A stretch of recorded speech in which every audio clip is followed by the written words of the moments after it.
Buenos días, apreciados hermanos, un feliz inicio de semana, un bendecido lunes. Estamos en la lección número 9 para el 31 de agosto y el título pues controversias en Jerusalén y nos toca para hoy lunes eh, 26 de agosto pues el tópico un árbol maldito y un templo purificado. Creo de que entendemos un poco de lo que se trata el tema en esta mañana y vamos a inclinar nuestro rostro para poder entrar en materia al explicar un poco la historia de esta mañana. Si es que les invito a que inclinemos el rostro, vamos a orar. Padre, te damos gracias por el privilegio, la oportunidad de abrir tu palabra. Bendícela, por favor, y que sea de mucha bendición para cada una de nuestras vidas. Y sobre todo, Padre, que podamos tener ese ánimo, ese buen deseo de compartirlo con aquellos que no lo conocen. Quede con nosotros y diríjanos al meditar en su palabra. Es nuestro ruego y nuestra súplica en los méritos de Cristo Jesús. Amén. Muy bien, los textos son varios, pero creo que vale la pena recordarlos, meditarlos en que sea un poco a la carrera y, y contestar la pregunta, ¿cuál es el significado, dice, de los eventos descritos? Acá en esta historia bíblica, vamos a decir así. Y estoy en Marcos capítulo 11 y los versículos del 12 al 26 que dice de la siguiente manera. Y en el día siguiente dice, como salieron de Betania, eh, Jesús dice que tuvo hambre y viendo de lejos una higuera que tenía eh, hojas, se acercó. Si quizás hallaría, dice en ella algo. Y como vino a ella, dice, nada halló, sino hojas, porque no era tiempo de higos. Entonces Jesús respondiendo dijo, dice a la higuera, nunca más coma nadie fruto de ti para siempre. Y lo oyeron sus discípulos. Vienen pues a Jerusalén, dice, y entrando Jesús en el templo comenzó a echar fuera a los que vendían y compraban, dicen, en el templo. Y trastornó, dice, las mesas de los cambistas y las sillas de los que dicen vendían palomas. Y no consentía, dice, que alguien llevase, dice, vaso por el templo. Y les enseñaba diciendo, no está escrito que mi casa, casa de oración, será llamada, dice, para toda la gente, mas vosotros la habéis hecho, dice, cueva de ladrones. Y lo oyeron, dice, los escribas y los príncipes de los sacerdotes, y procuraban, dice, cómo le matarían, porque le tenían miedo. Por cuanto todo el pueblo, dice, estaba maravillado de su doctrina.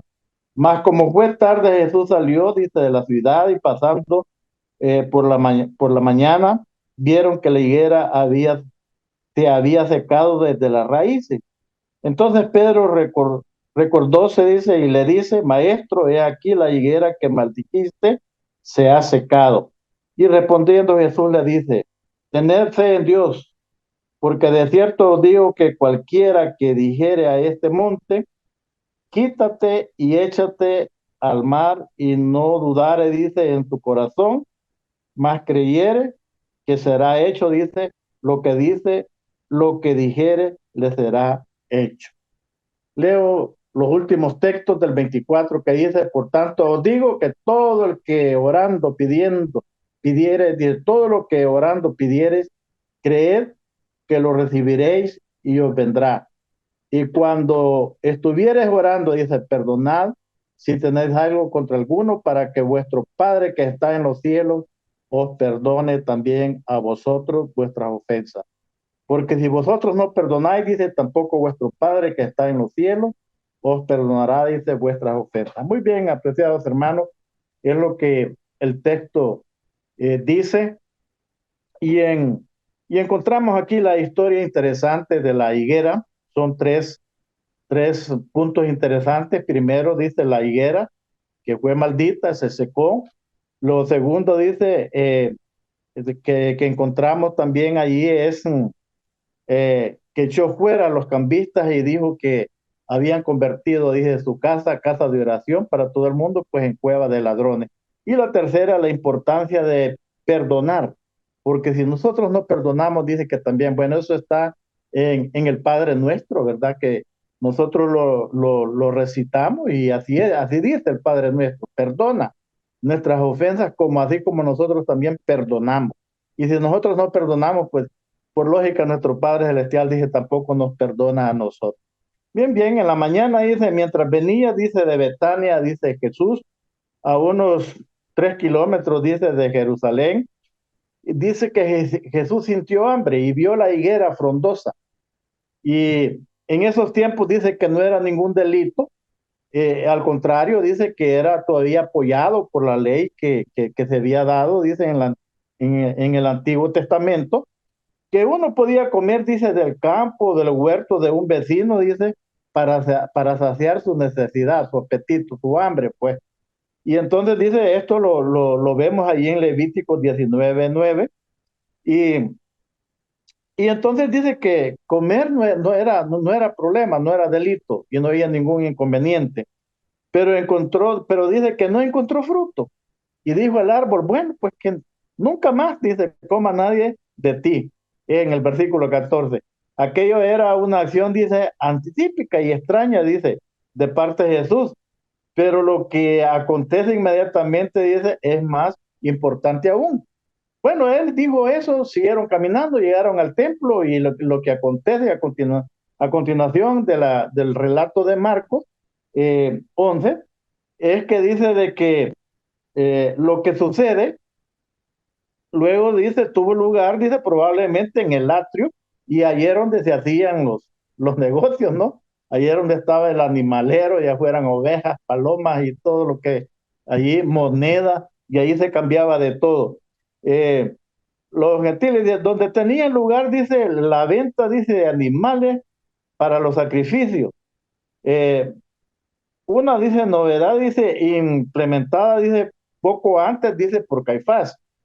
Jesús expulsó, dice, los vendedores para restaurar el culto, dice, reverente. Su acción es una afrenta directa contra los que estaban, dice, a cargo del sistema del templo. Realmente, como podríamos, como decimos hoy, actualmente, hermano, les echó a perder el negocio, ¿no? Eh, Más adelante en el comentario tengo la lección de maestro y estamos viendo ya adelante el comentario que viene a reforzar un poco los días de la semana. Y para este día en el comentario se dice que era una fea costumbre de los líderes que tenían, ¿verdad? Y que dicen que estaban asociados con los que vendían animales. Si bien es cierto, el sacerdote no era el que vendía ni nada de eso, pero él permitía, y de las ganancias dice que obtenía el que hacía el negocio, pues compartía con los sacerdotes. Tremendo. Eh, por eso Jesús dice que hizo esto y hizo es de expulsarlos, de tal como diríamos, de sacarle las mesas, desbarató todo, como decimos, y, y les dijo pues que dejaran de hacer del templo, de la casa de oración de su padre, dice, una cueva de ladrones. Y ahí pudiéramos pasar un buen rato explicando qué eran las malas mañas que ahí se daban, porque cada quien llegaba con su ofrenda.